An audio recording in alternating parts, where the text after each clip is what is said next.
This is another amazing young artist who I met when he was very, very, very, very young.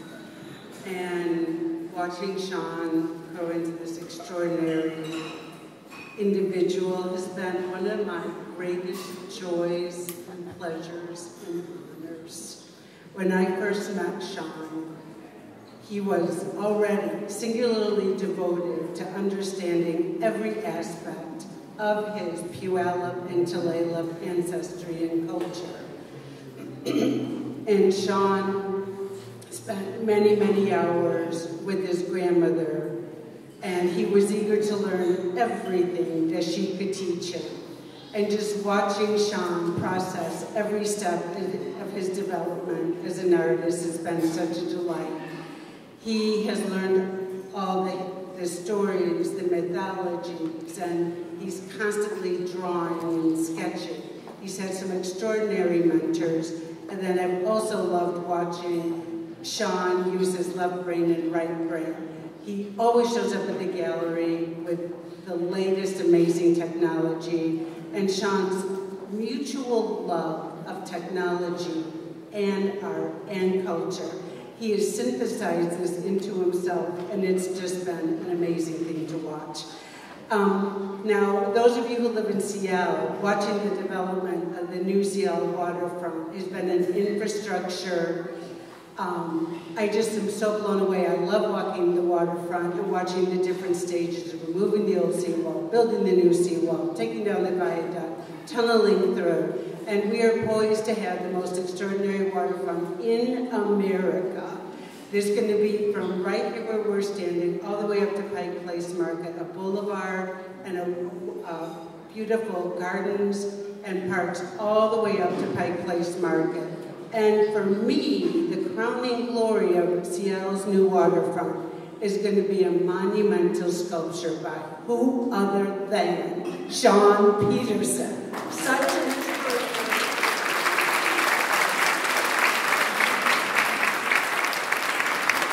It is an amazing accomplishment. So I've asked Shaun if he would be so gracious to share a bit of what he has in mind there. And so I just turn the floor over to Mr. Shaun Peterson.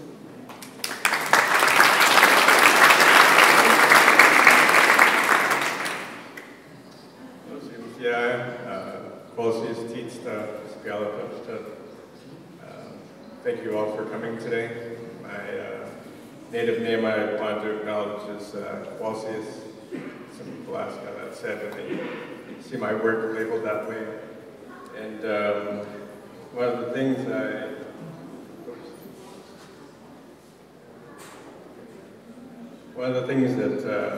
or people, I took that lead from in hyphenating the native name first was the late Qwalsius, who was really an influential big part of my work. And even though I had only met him once, I'll get into that a little bit with influences, but I just wanted to acknowledge that. So when Becky asked me to speak today, I said, are you sure? Because I haven't done this in a while. But speaking of, she is right about the latest tech, because I was telling Dave last night that my old laptop died, so I had to literally buy this like 8 o'clock last night. So this is the newest tech. Just for you guys. And if Dave is Superman, I'm Iron Man.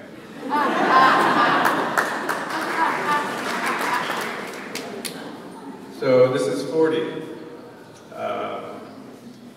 I remember walking into Stonington as a teenager, and now I have a teenager of my own. And I know what it's like to turn 40. Oh, that's not a related joke. This is one of the first things that I saw that just grabbed me. And I think I was 19 at the time, and I just started working with Steve Brown, who I met from Bruce Cook. And I was carving with Bruce and Steve when he was living up in Ballard. And I was just so captivated by the power of Bodek's work. And when I mentioned to Becky, I was like, "Do you have a picture of that mask?" She immediately knew what I was talking about. So a mask that has that much of an impression on somebody that you can reference it that way is really powerful. And so is a lot of his work. So one of the first shows I went to, this guy was sitting on a print counter wearing a black down jacket, all black. He looked so cool, so cool. And I thought, that is the type of artist I want to be. That somebody who isn't trying too hard, I guess. And his work just really motivated me, like as a lot of artists. At this opening, there was an after party, and it included, I'm going to name drop here, Robert and Dwayne and Joe and George. And I look back at that time and I think to myself like how fortunate I was to be there at that moment as a teen, just surrounded at this table of people. Bill and Marty were passing around silver bracelets from different people, and we're looking at them.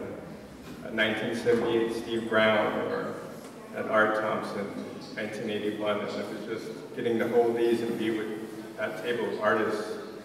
I felt privileged, and that really left an impression on me. So lately, I've been thinking about, and I watch TED Talks a lot, which I imagine a lot of you do. I was really taken by this presentation by Kirby Ferguson. Some of you might be familiar with it, but if you're not, you should look it up. And it's the basis that everything is a remix. And part of that point of view is nobody in this room invented formline or the ovoid or the crescent and trigon patterns that comprise this work that we all do. But it's our interpretation of defining our own way of seeing and using those tools. And there's critique that goes on about what's traditional and what's contemporary. And those arguments will always be out there, I think. But it's the artists as a whole, all of us in this room, who are collectively contributing to a larger picture. And I'm happy to be part of that. So this is my late grandmother, Jane Wright, who without her, like, none of that work that you guys have collected would be in existence at all. When I told my dad I was going to be an artist, he was an accountant at the time. So you can imagine his interpretation of how I was going to make money. But he's also been supportive. My entire family has been. But my grandma was big on education. She was secretary for the Chief Leshi School. I didn't attend that school. I went to a Fife school, but during the summer, she had me get involved with this computer coding camp in DOS. So that's as traditional as technology gets around here. But I was learning code to make patterns with the Turtle program, and it left a big impression on me. And then, in particular, this is the first book that I received about Northwest Coast art from that teacher. His name was Gene Navarro, and this was in the 80s. And this left a huge impact on me. Form line art is really prevalent within the larger picture of when we're talking about Northwest Coast groups as a whole. And so I would draw, imitate some of those things, but I had no idea what I was doing until I met Steve Brown. And along with Steve, he was working with my Uncle Jerry up in Qwalsius, his Indian name, in Puyallup. And he was canoe carving, and he was at the time teaching me about tool making and what he had learned from Bill, the proportions of a canoe, and I learned the adze because of texturing that entire second canoe we had done. But they were really great mentors to me. I still talk to Steve on a regular basis. And learning about the tools that drive the work and what these shapes and things are could be its own talk, which I would plan to do someday. And I'm sure Becky will take me up on that. She's scribbling down these notes whenever I mention something like that, so I gotta be careful what I get myself into. Another person that was really influential and helpful to me, I don't know if Lauren's here today, but Lauren White. Lauren's right here. Lauren, stand up.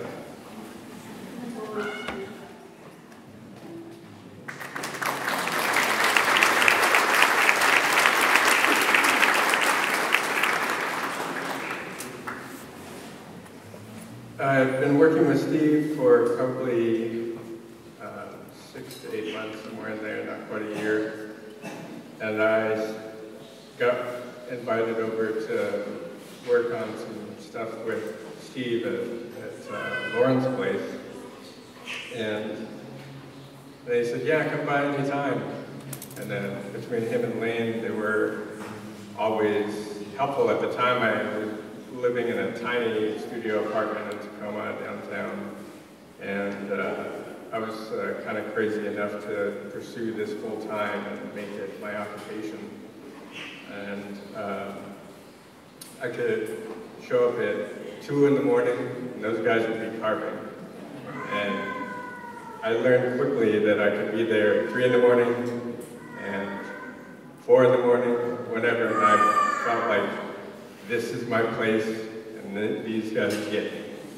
And they totally took me in and would allow me to solve these problems or be contributing to these ideas. I was so motivated to learn about Salish art and just the different styles as a whole. And so I would work with them, and sometimes Joe and George would come by, different people.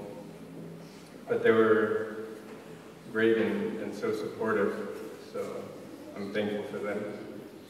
A couple other mentors that I'm really grateful for, Greg Colfax and George. George, I think without talking to him, I was really skeptical about pursuing art full-time, as I did, and he said, you're only young once, and you're young enough now that you can, if you don't take this opportunity, you would regret this later, because looking at things or overthinking things, which artists tend to do, he just shared with me that you really have to go at it, and I did. So having this group of people, when I didn't have a shop to work in, they opened up their doors to me. So I'm grateful for those guys. Without Greg and George and Steve, I wouldn't have been able to accomplish doing this welcome figure for Tacoma. I had been offered this project that spanned about 10 years, and I learned early on from, I think the inception was 2000. And it didn't get done until 2010. And I learned that public art is a long process with lots of changes. And there were like countless hours of working and figuring out problems, but Adam McIsaac had come to help a couple days and just saw how grueling it was, because I was carving this outside. The work site was contributed to the project by my tribe, the Puyallup tribe.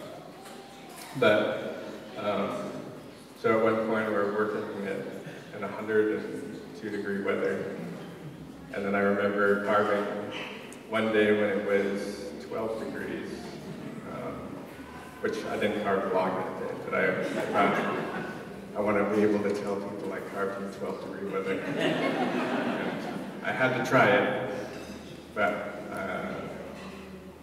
Adam had told me once, though, when he saw like how tireless I was, he said, "You're probably not going to, once you get through this, you're probably not going to face a project like this complicated, because we had the premise of this figure was they wanted it 20 feet tall, and in order to do so, we had to engineer creating basically a metal skeleton, steel support inside, and for it to look anatomical enough that we could get away with the sculpture aspects of it to make it look right. So it was complicated, but we got it done. A couple other really influential people, Sobier on the left. Now, that is the definition of stoic Indian right there. He was so open with sharing with me these traditional techniques about working cedar and making traditional paints. And I would go to the winter ceremonies to support the different people in our community. And he was always a friendly face that I could go sit with and talk with. And equally so, Fox Bloom, who without her we wouldn't have the language preservation that we do within this region for Lashutsi. Which is something that I will also note later on. And some of you may know this book. I had the pleasure of working with Bill, curating for the Burke show, In the Spirit of the Ancestors. And I remember when I was so intimidated because I hadn't really talked to him much. And Robin brought us out to this small restaurant during a break. And she said, I'm going to drop you and Bill off, and then I'll be back in like 10 minutes. And so Bill and I started making small talk, and I just told him how intimidated I was to be sitting across from him. And he said to me, well, I'm just a man. And you're just a man too. And someday it might be intimidated to sit across the table from you, but you'll still just be a man. And I thought that was some powerful words, Bill, because having respect for people who are that influential and who've accomplished so much and dedicated their lives to stay humble, that's something that not everybody can do. One thing I was really excited about when Becky had mentioned technology is that the idea of writing code to translate designs never left me on a lot of levels. So I had always thought of ways that we could integrate writing these things so you could make something in a vector. I learned vector formatting in 2002 and started applying that to things. So then this could be 3D printed. But taking these drawings that Bill had done, looking at them in detail, like it was driving me, after I learned to carve, over time, like where's this V-cut end and where's this top cut and how does this fare into this shape? Understanding those nuances on their own as a carver, you can only really do that by having the experience. you could analyze something, but it's so important that the nuances are there. But I was really excited about being able to explore these things, and I still am. Bill, when I 3D print that, you're going to get the first one.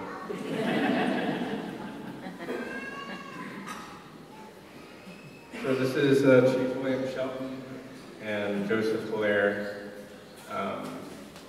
The deeper I went down the rabbit hole on understanding what defined southern Northwest Coast art, and specifically Coast Salish art, led to these two individuals. And they're really instrumental in preserving a lot of our stories. The story poles are not totem poles, in that the story poles don't represent family lineage directly from a specific person or family. Their philosophy was totem poles are becoming abundant in this region, and their way to preserve the culture and the history and language was through taking the traditional house posts and basically just making them more visible and iconic. And they dedicated their lives to preserving these things and the stories. So some of these things are in Everett, and Joseph Hilaire's from Lummi. But I studied the ones that I could find. There are a handful that are around, and the Burke Museum collected one from William Shelton that was in Chicago. Qwalsius. I only met him once, and I'm proud to say that I did take this photograph of art smiling. And what I know of art, because I've asked tons of artists that I know about him, because I was so moved by his work. His work was so fluid and so unique that few artists are able to really achieve that. And the artists and my colleagues my contemporaries, so many of us are really inspired by his work, both in the flat format and the sculptural aspects. So, which brings me to why I mentioned these people in the first place, that the whole is greater than the sum of its parts. I feel that I'm a collection of a lot of those influences of things, and that speaks in my work today. And there's a lot of critique, especially working on public projects or ever doing a residency, where people say, your ancestors didn't do it this way. But the reality is, they didn't have the reality we are faced with today, and the limitations and the scarcity of cedar today is so much so that utilizing that in a certain way has to be looked at differently. And these things drive innovation, and our people, indigenous people everywhere, have adaptability. And I shy from using evolve, because evolve suggests that something is primitive to start with. Wood technology, just the way things are made, if you look at the museums, and what I really appreciate is spending time with Greg Colfax and Niebe at the Macabre Museum, and how bent wood boxes are made, or the harpoons, and the different things that were implemented over time. These ideas are complex and not just so overlooked because we assume technology is just electronics and things, but it's ideas. A lot of this that we overlook should be explored more. And I'm trying to take the technology of these things and put it together so that people will kind of have more of a curiosity about it and an appreciation. So with here's a body of work that's coming up with a collaboration I'm doing with the Qwalsius author Andrea Grant, and we're revisiting Qwalsius mythology, but in a modern setting. And so, looking at these things differently with some abstract lens is a part of that. And as Becky mentioned, these are the figures that will be on the waterfront. The committee was a little skeptical about the design because when a lot of very traditional older and New Channels and macaw and Qwalsius work gets lumped in with other cultural groups. So a lot of things would be labeled as from New Guinea or Africa. But the power of these figures and the way I chose to do this style is because I felt that could appeal to a wider audience to understand that we are more connected in that sculptural way, and an appreciation for the art that came from here specifically, because I didn't know that this opportunity would come, in my lifetime at all. So being able to do this was really important, and I'm excited about it. And when I mentioned the story poles, these are the story poles I'm doing now, working with Joe Gobin and Adam McIsaac on creating these for my tribe. These are 25 feet tall. This is the other one. There was a print base that was it's called the Rescuing Songs from the Skyward. And the story is about the blue jay receiving the songs, rescuing them from the sky and bringing them back to the small birds. And the canoe on top and the brothers in that are a representation of the Big Dipper constellation.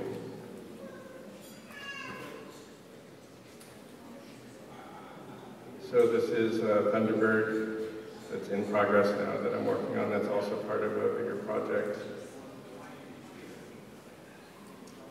And getting back around to influences, there's a culmination here of Joe and Bo together. I was so moved by that body of work that Joe had done, all these portraits, the one of Twain. There's another one that stands out. And recently there's the documentary that I haven't seen yet, but no spoilers for those of you who have, The Maker of Monsters, about Bo and his work. And I thought I would take the experience I have from writing code to simulate the brushes I would have that I use in real life, and take a stab at portraying one, like the idea of this article that was written, an essay about art's work, where they said that New Channel's work was only about snakes and clowns, and that it wasn't important. It was overlooked, but that negativity, as I experienced, pushed, I think, a lot of us to prove other people wrong with this saying that Salish art is no good or New Channel's art is no good, without receiving those comments. Maybe Joe or Mark would be pursuing it the way that they had so diligently, so heavily. And so that motivated me to do something a little different. And back to DOS, but in the modern day, I started exploring this idea of the house front. And I've been really moved by killer whale imagery lately. So I was talking to our tribal chairman about a project, and some of these things I realized I have to spend a lot of time, as Robert said, I don't know how many hours you put into, 100,000 hours, something crazy. But that's what it takes in order for us to really reach the level that we're looking for, which I don't know if we'll ever get there, but we work hard at it. I apologize, this is a little bit vague, but you can see where this is going a little bit.